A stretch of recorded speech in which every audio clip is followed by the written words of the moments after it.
निश्चित रूप से एक बड़ा संयोग है कि 13वीं विधानसभा का ये अंतिम सत्र आज 13 अगस्त को समाप्त हुआ है। और मैं सबसे पहले तो हिमाचल प्रदेश की जनता का धन्यवाद करता हूं कि उनका सहयोग, समर्थन, उनका मार्गदर्शन सदैव मिलता रहा हिमाचल प्रदेश में सरकार के बनाने के बाद, सरकार के संचालन में। और उसके साथ साथ में हिमाचल प्रदेश के सभी माननीय विधायकों का भी धन्यवाद करता हूं, मंत्रीगण का भी धन्यवाद करता हूं। विधायक चाहे सत्ता पक्ष हैं, विपक्ष हैं, सभी लोगों का एक वैल्यूएबल कंट्रीब्यूशन जो है उसमें विधानसभा में रहता है और उन्होंने किया।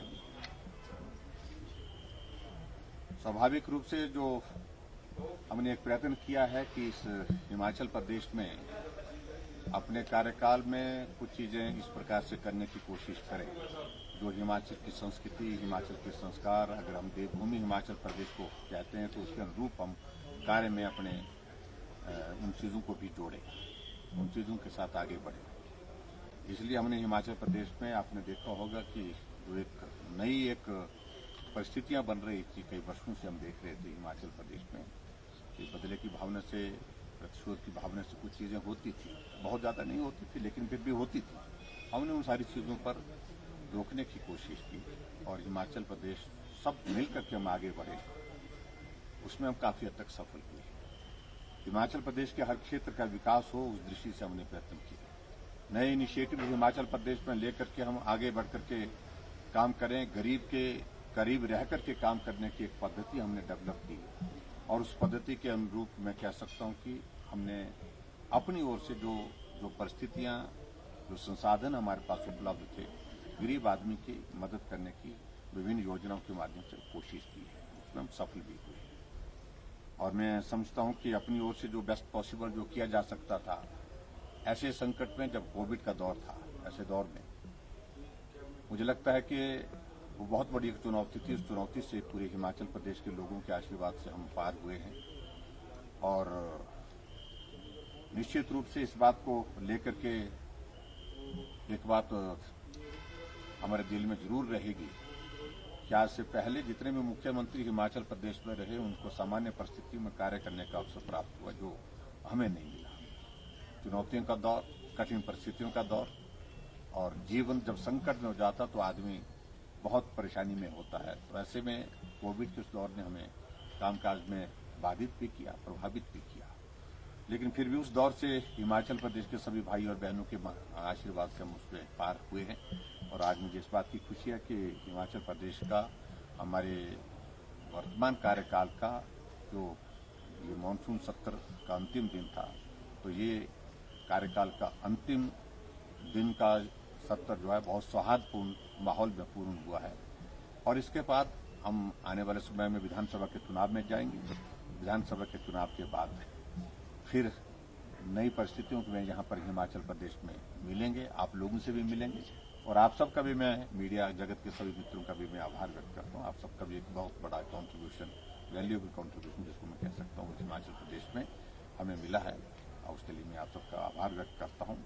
और मैं 15 अगस्त की बहुत बहुत शुभकामनाएं देता हूं और जन्माष्टमी की भी आप सबको बहुत बहुत बधाई और शुभकामनाएं देता हूं। सर शब्द छोटा था लेकिन महत्वपूर्ण इसमें ब्रह्मास्त्र है, टेक्निकली देखें तो 2 महीने का समय रह गया। देखिए, हम ब्रह्मास्त्र का इस्तेमाल करने की जरूरत पड़ेगी तो करेंगे, नहीं और उसके बिना ही चल सकता है तो कोशिश वो भी करेंगे। लेकिन मैं इतना जरूर कहना चाहता हूं, लोगों के बीच में जाएंगे, अपना पक्ष रखेंगे, लोग स्वयं अपने आप तय करें।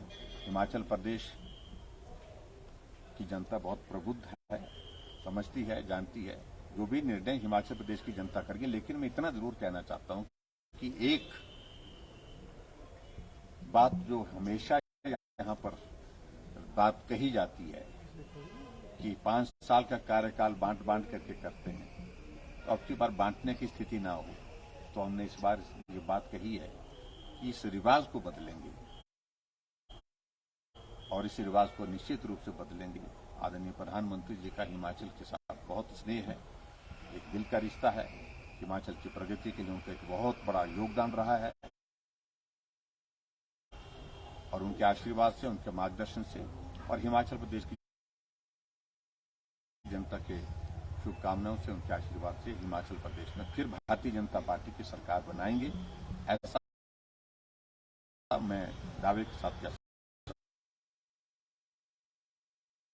हूं। मुझे पूरा विश्वास है। सर, विपक्ष के कुछ नेता अपने बयानों में विपक्ष के कुछ नेता अपने बयानों में संपर्क की बात निरंतर कर रहे हैं। मुख्यमंत्री ने भी क्या कुछ नेताओं से संपर्क साधा है? बहुत जल्दी आपको उसका परिणाम दिखेगा। शरद, महत्वपूर्ण विधेयक आए हैं सत्र के बीच में। धर्म की स्वतंत्रता को लेकर पहले भी कानून बने हैं, यहाँ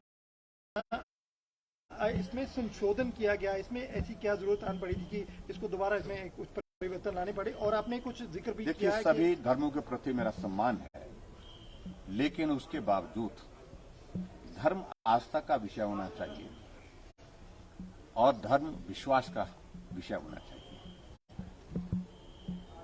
पिछले कुछ अरसे से हम देख रहे हैं कि बहुत बड़ी संख्या में हमारे कुछ लोगों को इस प्रकार से टारगेट करके एक निश्चित लक्ष्य के साथ प्रलोभन दे करके, गुमराह करके, झूठी बातें कह करके उनको धर्म परिवर्तन की दिशा में आगे बढ़ाया जा रहा है और वो धर्म परिवर्तन के दौर हमने देखे भी। मुझे लगता है कि ये उचित नहीं है।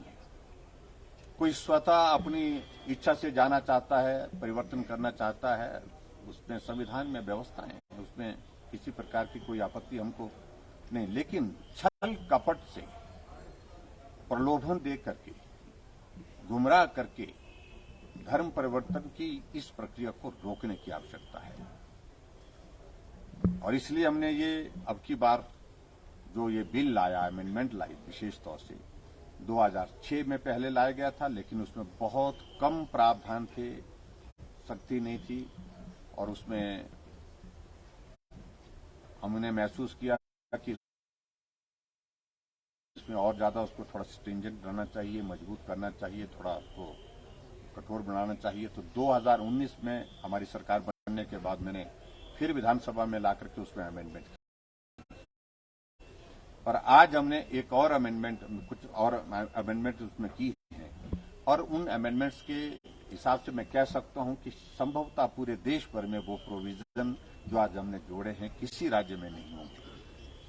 बहुत सख्त करने की कोशिश की है और उसका परिणाम आने वाले समय में मैं समझता हूं कि अच्छा परिणाम रहेगा जो सबको देखने को मिलेगा। सर, क्लॉज 7 की बात कर रहे हैं, उसमें ये विपक्षी सदस्यों ने भी कहा है संविधान में जो राइट दिए हैं एससी वर्ग को, उसको छीन रही है सरकार। और अनुसूचित जाति के वर्ग के लिए हमारा पूरा सम्मान है और उनके लिए उसमें इस तरह की कोई प्रावधान नहीं। कॉन्स्टिट्यूशन में अगर आपने जो जिसका मैंने जिक्र किया है, जो कॉन्स्टिट्यूशन में ऑलरेडी जो प्रोविजन है, उस प्रोविजन का मैंने रेफरेंस किया है, उसमें प्रावधान है, उसमें किसी प्रकार से किसी वर्ग को इस प्रकार से इस तरह की बात नहीं कही गई है।